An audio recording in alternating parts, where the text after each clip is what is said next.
Have you ever noticed how someone can vanish from your life like smoke, claiming they need space and independence, yet somehow they still manage to appear in your digital periphery like a persistent shadow?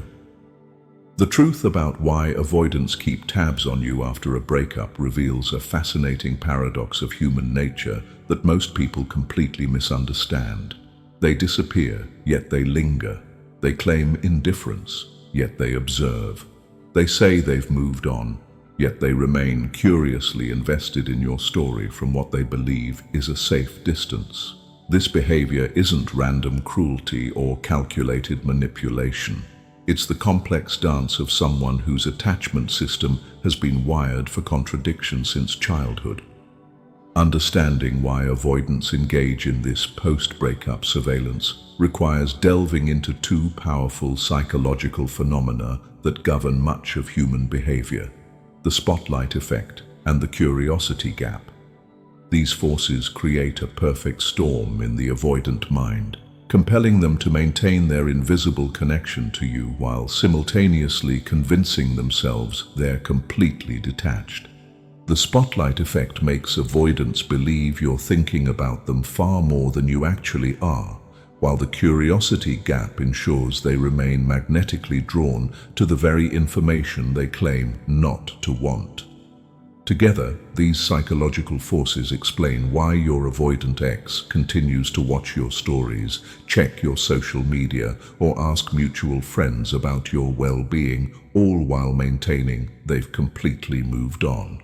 What you'll discover today will fundamentally change how you interpret their confusing mixed signals and help you respond in ways that serve your own emotional well-being rather than feeding their contradictory needs. Picture Sarah, a brilliant marketing executive who prided herself on emotional independence and rational decision-making. She ended her 2-year relationship with Marcus, claiming she needed space to focus on her career goals. Sarah delivered this breakup speech with the clinical precision of a surgeon, explaining how relationships were simply incompatible with her ambitious timeline. She blocked Marcus on social media, deleted his number, and announced to friends she was completely done with romantic entanglements. Yet 3 weeks later, Sarah found herself creating a fake Instagram account.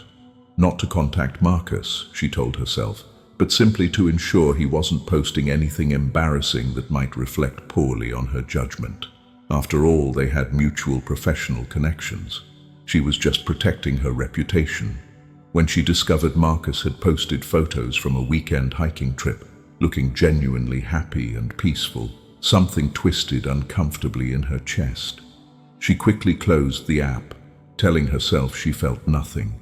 But Sarah's behavior escalated in subtle ways. She began frequenting the coffee shop near Marcus's office, not to see him, but because it served excellent espresso and she deserved good coffee. She found herself asking their mutual friend Jenny casual questions about Marcus's well-being, framing her curiosity as general concern for someone she once cared about. When Jenny mentioned Marcus was dating someone new, Sarah felt simultaneously relieved and inexplicably irritated. The fascinating part was Sarah's internal narrative throughout this entire process. She genuinely believed she felt nothing for Marcus and had completely moved on. In her mind, her surveillance was practical, her questions were polite courtesy, and her emotional reactions were merely temporary inconveniences. She was like Joe Goldberg from the Netflix series You, but with the self-awareness completely reversed. Where Joe acknowledged his obsession, Sarah remained blind to hers, convinced her behavior was perfectly rational and emotionally neutral.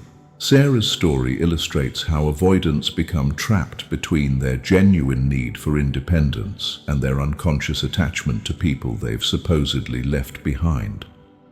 They maintain this delicate balance by engaging in what psychologists call phantom relationships, emotional connections they refuse to acknowledge even to themselves. Understanding this pattern requires recognizing that avoidant behavior isn't about you personally. When your avoidant ex keeps tabs on you, they're not pining for reconciliation or plotting their return. They're managing their own internal contradictions through the safest method available. Invisible observation from an emotional distance they believe protects them from vulnerability. The spotlight effect plays a crucial role in maintaining this behavior. Avoidants assume you're thinking about them constantly, analyzing their actions and monitoring their choices. This assumption makes them hyper-aware of their own digital footprint while simultaneously compelling them to monitor yours. They believe their social media activity sends you messages, so they carefully curate their posts to communicate their thriving independence. Simultaneously, they assume your posts are similarly curated messages directed at them. This creates a bizarre digital dance where both parties believe they're communicating through strategic posting while actually engaging in parallel monologues. Your avoidant ex sees your photos from Paris and assumes you're trying to make them jealous when you're simply sharing your vacation. Meanwhile, you see their posts about career achievements and assume they're showing off their post-relationship success, when they're actually trying to prove to themselves that they made the right choice. The curiosity gap ensures this surveillance continues indefinitely. Humans have an almost irresistible compulsion to seek closure on unfinished stories, and avoidants are no exception. However, their attachment style prevents them from seeking this closure through direct communication. Instead, they attempt to complete the narrative puzzle through observation and speculation. They need to know you're okay, but they can't risk the vulnerability of actually asking. Your response to this behavior should prioritize your own emotional well-being rather than attempting to decode their mixed signals or change their patterns. First, recognize that their surveillance isn't about renewed romantic interest. It's about their own psychological management system. This understanding can help you avoid interpreting their digital presence as signs of reconciliation potential. Blair Waldorf from Gossip Girl would constantly analyze every gesture from Chuck Bass for hidden romantic meaning, but that approach only leads to emotional exhaustion when dealing with avoidant behavior. Instead, focus on controlling your own digital boundaries. If their continued observation bothers you, block them completely across all platforms. Don't rely on their self-control or respect for boundaries they never explicitly agreed to maintain. Avoidants rarely voluntarily cease surveillance behavior because it serves important psychological functions for them. You must create the boundaries that protect your own peace of mind. Resist the temptation to curate your social media to communicate messages to them. This behavior keeps you emotionally entangled in a relationship that has officially ended. Post authentically for your own enjoyment and your genuine social connections. Don't become like Emily Cooper from Emily in Paris, constantly crafting the perfect image for someone who's no longer an active participant in your life. Most importantly, avoid using mutual friends as information pipelines in either direction. Don't ask about them, and don't share updates about yourself that you suspect will make their way back to them. This maintains clean emotional boundaries and prevents you from getting drawn back into their psychological management system. The truth about avoidant post-breakup surveillance reveals something profound about human nature. We rarely completely detach from people who once mattered to us, even when we convince ourselves otherwise. Your avoidant ex's continued observation isn't cruelty or confusion about their feelings. It's their way of maintaining connection while preserving the emotional distance they believe keeps them safe.